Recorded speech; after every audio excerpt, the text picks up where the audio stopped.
Hello, my name is Randy Rogers. I work for JABA, Jefferson Area Board for Aging, and I'm here to talk a little bit about Medicare and retirement in Medicare. I run the insurance counseling department here at JABA. It's been around for a long time, and we've had a great relationship over the years with UVA and HR there. And many UVA retirees come to us to make sure they understand their options when they get ready to retire for Medicare, possibly other insurance. And so it's just been a great relationship. I've done this talk at the health fair for 6 years now, and I really appreciate the opportunity to get a chance to talk with you guys today. Partially, you want to know who you're talking to when you start talking to insurance.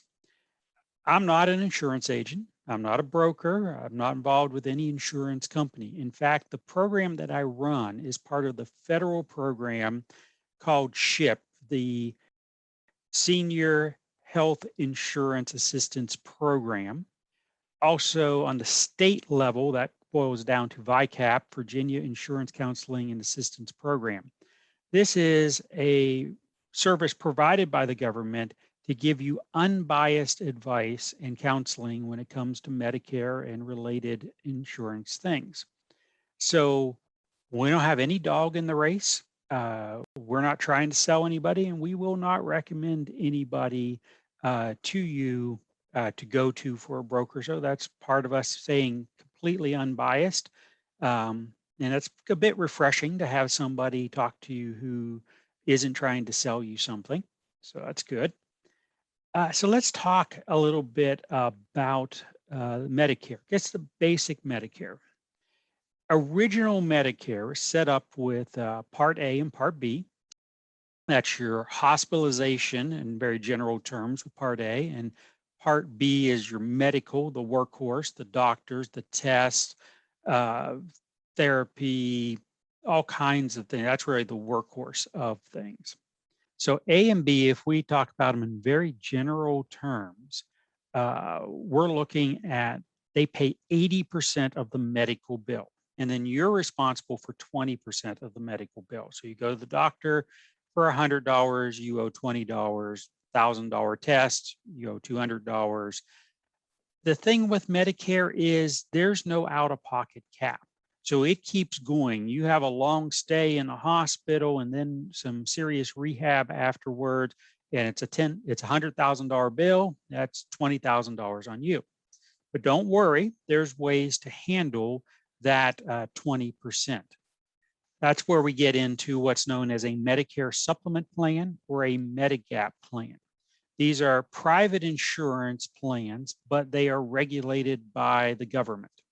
And we're going to get into good detail with that. But I want you also to know that there's another type of Medigap plan that the state offers employees of the state. So many UVA retirees are offered what's known as Advantage 65.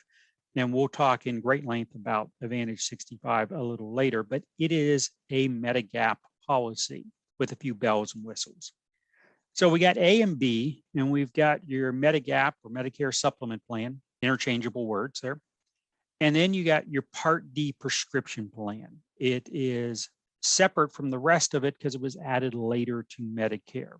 And this is the insurance you get that pays, and you think about it in general terms, it pays 75% of the prescription costs and you pay 25% of it, but it works out a lot more with negotiated rates to being different than that. But that's the general overview of a D plan.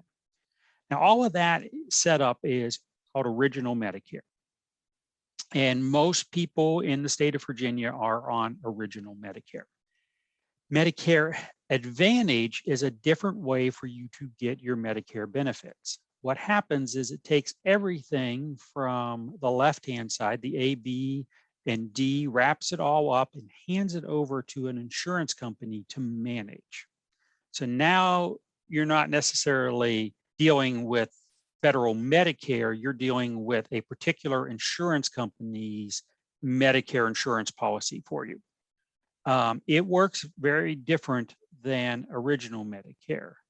It has either HMOs or PPOs as the type of insurance is. And that means you've got a list of doctors, facilities, therapists that they want you to go to. In an HMO, you got to stay in that group. In a PPO, they want you to stay in that group, but you could go outside of that group. It also has, instead of thinking about that 80% and 20%, it's got co-pays and co-insurances for everything. So if you go to the doctor, there may be a copay, specialist copay, ambulance ride, emergency room copay, durable medical supply, hospital stay, whatever. There are set copays for all of those things. And it does have an out-of-pocket maximum cap in our area, sometimes a little over $3,000 up to $11,000 as your out-of-pocket maximum for the year. So it works similar to some insurance plans that employers offer where, it's set up with copays, and some of them even have a deductible that you have to meet before it starts paying. And then the prescription is all wrapped up into there also. So your prescription insurance is tied together with that. You will see a lot of advertising for Medicare Advantage plans on TV. That's because if you think about it, it's privatizing Medicare. And that means that insurance companies are making money off of this. And so they're really pushing to try to get you to go that direction for your Medicare. Now, there's an interesting fact that surprises most people. Medicare is a national health insurance program. What it costs you, what options are available to you, depends on what zip code you live in. If you lived in South Florida, California, New York City or so, you're going to have a lot of Advantage plans tripping over each other, trying to get you to take their plan. So they offer some great plans.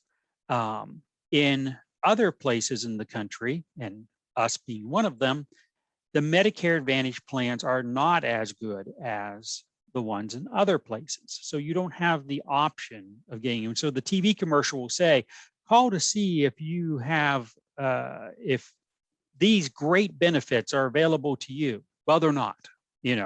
I had a client a couple of years ago came in, wanted to talk about Medicare Advantage plans that she had seen on TV. And it was end of the day. I was a little tired, so I got a little snarky. And I said, oh, so you're planning on moving to New York City? And she goes, no, why? I said, well, that's where you have to live to get that plan that you see on TV.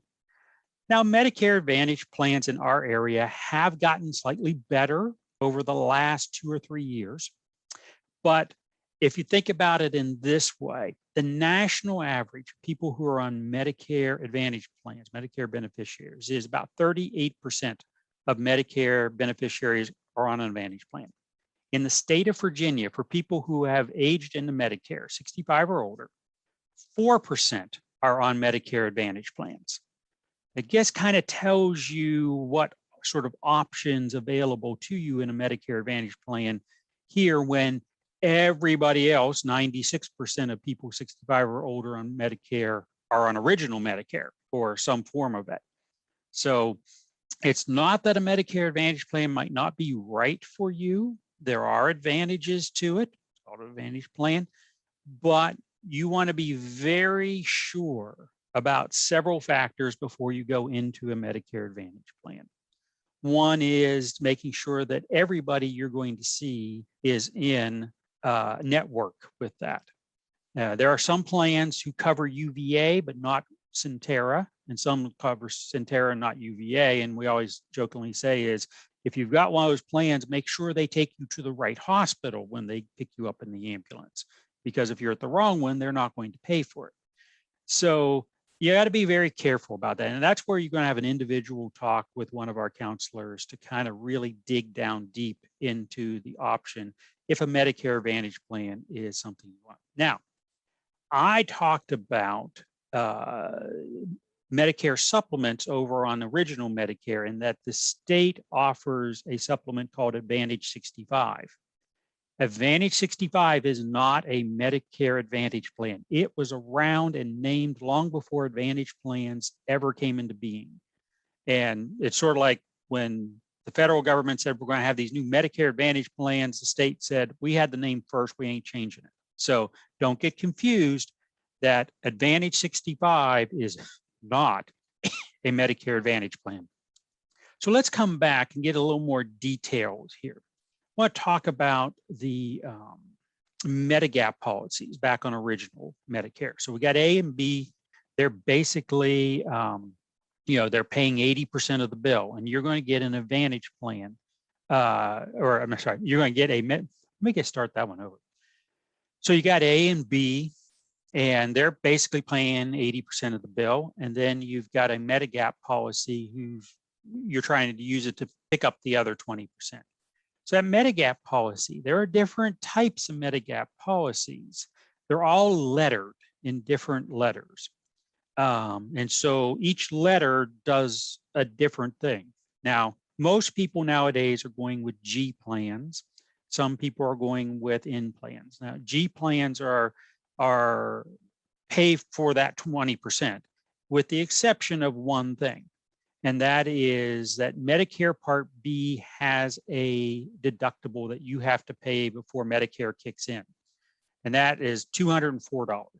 So you have to pay the first $204 of anything charged to Medicare Part B, and that's on you. Nobody else is paying it. After the $204 for the year, that's only for a year, then Medicare is picking up its 80%, and the G plan is picking up its 20%. And so you're good. This is why I have another coworker here who several years ago went on to Medicare, got her A and B, got her G plan, went out, had her $50,000 knee replacement. That cost her $204. That's why people go with that G, because it covers everything. An N plan is almost the same as a G, except that it says that you may, and you probably will, pay copay of $20 when you go to the doctor. And if you go to the ER, you pay $50 copay. And then it pays for the rest of it. So the premium's a little cheaper on an N, but as I said, most everybody we see are going for G plans. There are other letters. Many of them are not worth the paper they're written on. Especially there is what's called a G plus plan or a G high deductible plan. And it's basically the opposite of a G, where it is you have to pay a lot of money before it ever kicks in. So I haven't seen anybody really go for those plans, because when you buy insurance, you're buying insurance to take care of things when stuff happens. And the average person, from the time they're 65 to the time they pass away, will chalk up $280,000 in medical bills. So you want to have as good of medical insurance as you can. The other thing about Medigap policies is they are supplements to Medicare. So if Medicare isn't going to pay for your facelift or cosmetic surgery or whatever Medicare is not going to pay for, your supplement isn't going to supplement it. But the very positive side of it is where Medicare has no coverage when you're out of the country. Like a G policy will pay 80% of your emergency health needs when you're out of the country. So if you have to go to the emergency room and you're in Italy, your Medigap policy will pay 80% of that bill. So that's a good bonus with that.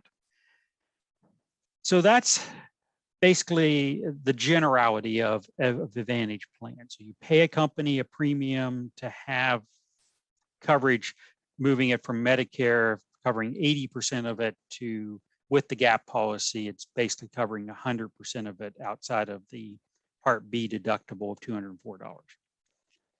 I mentioned that Advantage 65 is a supplement policy, but it also has a few other things. That policy is very similar to a G, with one slight exception, with a hospital stay of $100 deductible on it. And you could also get with it, you can get vision, dental, and your prescription insurance through that. Now, it's sort of like a smorgasbord. You can pick what you want. You take the Advantage 65 supplement, and then you pick which ones you want of it. you'll sit down and talk with one of our counselors, ready to go over the prescription costs and stuff. I can say this, the Advantage 65 prescription plan is more expensive by far than the Part D plan that you would get. Many people we see from UVA take the Advantage 65 will keep the dental and the vision, but drop the prescription. Now, just be advised of this. If you choose to not take any part of it, you can't go back later and get it. So, it's sort of a decision that you can make. You can always drop things later, but you can't go back and get it again. So again, those are some things you want to balance out. The Advantage 65 is a little more expensive if you're starting out at 65 or 70 or so than what a Medigap policy would be. The prices of the Medigap policies, they go up every year like clockwork. Death, taxes, and your Medigap policy will go up 3.5%, 4.5% a year. Sometimes a little more when you hit birthdays on zeros and fives. Now, so there's a balancing act, and you really want to kind of talk that through individually with a counselor to decide which way to go on that, whether Advantage 65 or a Medigap policy, and then picking up a prescription separate than that.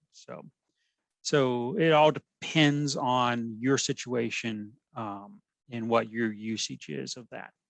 And one more thing I want to say about Medigaps before we leave the Medigap policies is when you first retire or you first turn 65 and you take your Part B, like you're leaving work insurance and you're going to go into Medicare, or you've worked longer than that, you're 70 years old and you're retiring now, and now you're activating your Part B. There's what's called a guaranteed issue right to be able to get a Medigap policy. That means for 6 months, every company has to take you. Every company has to give you the best price for your age, zip code, or male or female. So, and then they can't ask you any medical questions except you use tobacco. And if you say yes to that, then they still have to take you. They just may adjust the price of it. So that guaranteed issue right is very important, because once you pass out of the guaranteed issue right, 6 months after activating your B or retiring, then the companies don't have to take you. They don't have to give you the best price. And they'll ask you every medical question in the book, Medical Underwriting, to determine whether they're going to give it to you or whether they're going to give it to you at a good price. So while you're inside your guaranteed issue right, I could have two people. One of them can run a marathon, and the other one has a cancer diagnosis and has had 3 heart attacks.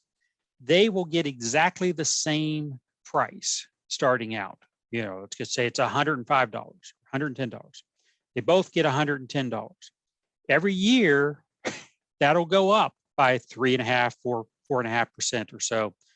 It'll roll up, but they'll both roll up together at the same time. No concerns about health issues or anything are going to change that. So 5 years down the road, they're both paying the same amount as each other. So once you're in, you're in. So that's good. But if you wait till after you've lost your guaranteed issue right, then it's much more of a struggle to be able to get a good price or even to get a policy. The other interesting thing with Medigap policies is a G plan is exactly the same no matter what company it is. And an N plan is exactly the same no matter what company it is. No company has a better G plan than the next company. This is by law. And so the only difference between one company and the next company is how much they're going to charge you for that. And I can look at a list of the companies in our areas and type in somebody, go, okay, I got a 65-year-old male, want a G policy, here's their zip code. And I get a price ranging from $100, $110 or so to $350 for the exact same policy. So when you go to get a Medigap policy, you want to take some steps to make sure you're looking at a wide variety of companies to make sure you're getting a good price for that, because that starting price is what everything else is based off of as it moves up. So this knowing about this guaranteed issue right says something back to whether you take original Medicare or you take a Medicare Advantage plan. Because once you've left your 6 months, let's say you've gone over to a Medicare Advantage plan, you said, no, I want to try a Medicare Advantage plan out. Well, you got a year to try it out. But after that year is up, you may be stuck over in Medicare Advantage plan side of things, because if you have any health issues, you may not get any company to take you for a Medigap policy. So you can't go back to the original Medicare side, back to the left side here. So it's important to know that if the decisions that you make when you start out have ramifications as you're moving along. So you want to make wise decisions. You want to make educated decisions. And the decision that you make is different than the decision that the person in the office next to you makes, because there's different needs in different situations. And definitely don't listen to your cousin in New Jersey that says you need to take the Medicare Advantage plan that I have, because one, it's not available to you, and he knows nothing about what the options are on the ground for you here sitting in Virginia. So let's talk real quick about the Part D plans, the prescription plans. It's all regulated by Medicare, but it's different individual insurance companies, and they offer a variety of plans. Each one of those plans has a different premium, a different formulary, what drugs are on and what drugs are out, and what the cost of each of those drugs are at each pharmacy. All of that is negotiated out. So I got 30 different plans or so in our area this year, and the wide ranging in premiums, wide ranging in formularies and all that. So it's very specific to what prescriptions do you have and what pharmacies do you go to, or how you get those prescriptions will determine what's the best plan for you. And all we do is go onto the Medicare.gov website, and inside the plan finder there, and we run the numbers for you and find out here's what the best option is for you. And that's great. So you get the best option, as opposed to the prescription plan on like the Medicare, the Advantage 65 state policy, which is a generic plan, widely covered. And so you're not necessarily getting the best deal for your prescriptions. People I have come from UVA, and we look at the prescriptions, really only a very, very small percentage is that UVA prescription plan is the best plan for them. And usually those are people who are on very high tier drugs. So we get back to those Part D plans, and we look at that and we figure out which one is the best one for you for this year, if you're retiring now, for this year. The trick with them, this has good and bad, but the trick is that every January 1, every one of those companies changes the premium and what drugs are covered, what drugs are not covered, and what drugs cost at each pharmacy. All of that is up for grabs. That's all gets changed out. So what is the best plan for you one year may not be the best plan for you the next year.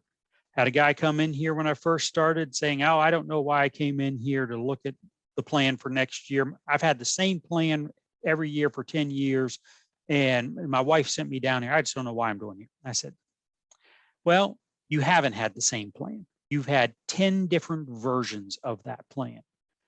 What happens sometimes is plans change and people don't realize it. And then they get into the beginning of the year and find out suddenly one of their prescriptions isn't covered anymore, or it costs way more than what they were used to paying for it. That's why there's what's called open enrollment. From October 15th to December 7th, every year, same dates, you're allowed to go in and look at the plans for the next year and decide which plan it is that you want to sign up for next year. You got to remember, you don't get the option of keeping the plan you have for next year. You're, oh yeah, this works great for me. I'm just going to keep this plan and move on. What you get next year is a different version of that plan, which may or may not work for you. So there is no option of really just keeping what you got. So you have to look at it to see whether that's going to be the right plan for you or not. We've been doing this for years, seeing thousands of people. I just looked over that in the last 5 years, we've seen over 8,000 people during open enrollment. And 51% of those people, when we look at it, we see, no, staying with the next year's version of your plan is not the right idea. We want to change it. And here's the plan we can change it to. So, we'll go ahead and we'll hit the enroll button on there. And just while you're sitting there, we'll take care of that. And on January 1, you get the new plan with the new company. And that's the plan that's going to work for you for the next year. 49% of the people we look at and go, okay, next year's version of the plan you currently have is the best plan for you. We're just going to let it ride. We don't have to do anything, let it ride. So at least those 49% of people have the peace of mind that know they have the right plan for next year. And the 51% didn't have the right one, so we changed them. Last year's COVID is a little different, the amount of people we could help. The previous year, we helped 3,300 people in 7.5 weeks decide what plan's the best one for them. And when all said and done, by changing people's plans who needed to change, we went, well, if you had kept it, this is how much it would have cost in premiums and picking up your drugs, and now it's going to cost this. And so we subtract one number from the other and say, well, we saved you this amount of money. So that amount of money in 2019 was $1.8 million on their prescriptions. So not chump change when it came to how much money you can save by making sure you come every open enrollment, look at your plans, what's your options, and decide what the best option is every year. I said it had good and bad. One, it's a hassle. Every year you got to check plans and do it. The other side of it, it's competition. It makes the insurance companies fight against each other to get better plans. And so the competition helps keep the total price down some. When I first started 6 years ago, the cheapest plan was over $20 a month. And the cheapest plan this year is $7.60 a month for that. And still very good coverage. So the competition has actually driven the prices down. So that's the good side of it. So if you're on original Medicare and you get your supplement, whether that's a G plan, an N plan, or so through a private company, or the Advantage 65 that the state offers, that's great. Then you get a Part D plan, and then we check that Part D plan every fall between October 15th and December 7th. If you go on the Medicare Advantage side of things, you sign up for it, and at that same open enrollment, October 15th to December 7th, you get to look to see if there's a better Advantage plan for you for the next year. So you can check to see if you want to change Advantage plans, because the Advantage plans change every year, not just the prescriptions, but different costs and things change in those plans. So there may be a better Advantage plan the next year than the one that you have, or they may all go bad and this is the best bad option you got, so take this one. So either way, you look at getting your Medicare. Open enrollment every year is important. So that October 15th to December 7th. Couple of side notes about UVA employees. Many of you are on health insurance through UVA, and it's a high deductible plan. So you're putting money into a health savings account, an HSA. If you're doing that, and most of you are, when you turn 65 and you get the option of getting Medicare Part A, because it's free, and maybe you're going to turn down the Part B because you already have health insurance. Because of that health savings account, you actually want to turn down both, the A and the B. You want to delay getting your Medicare until you get ready to retire or go off of the health insurance at UVA. The reason being is you put money into that HSA for tax benefits. Money is not taxed. If you get your Part A, the tax benefit of that health savings account goes away and you have to pay taxes on it now. So you want to be very sure that you deny that you don't get your Part A. If they, for some reason, send you the card, you then sign up and you want, okay, it gives you instructions for sending it back, going, no, I'm going to delay this. I don't want this right now. Take it back. I don't want Part A because it's going to mess with your taxes if you take it and you have a health savings account. So very important to know that.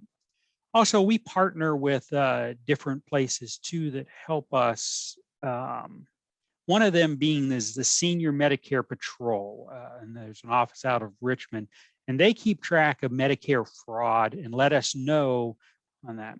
There, you're going to have lots of questions because I've just scratched the surface. I don't want anybody walking away from this thinking you understand everything you're supposed to do about Medicare. Right now, you've got some good base knowledge. Sit down with one of our counselors. It's free. They're volunteers. They're not with any insurance agency. They're not trying to sell you anything. They're just here to help you walk through and make the wisest decisions as you move into Medicare. I advise people to come at least 3 months in advance from when they plan on going on Medicare, just to get a timetable of what needs done when and how to go about it. So just give us a call. Numbers on here, 434-817-5248. And you can make an appointment to see a counselor, to talk with a counselor. We do Zoom, phone, and when COVID allows, we do in person. So I guess encourage you to reach out with questions, because you probably have a couple of questions at the end of this. And when you call up, you'll find out that you got 12 more questions you even didn't know you were supposed to ask. So we're glad to provide this service. I tell my daughter I go to work and help people every day. That's why we have volunteers that do this, because they see value in it, in helping people. Any questions you have, go ahead and give us a call. And I appreciate your attention today. I know this was long. You guys have a good day and stay safe.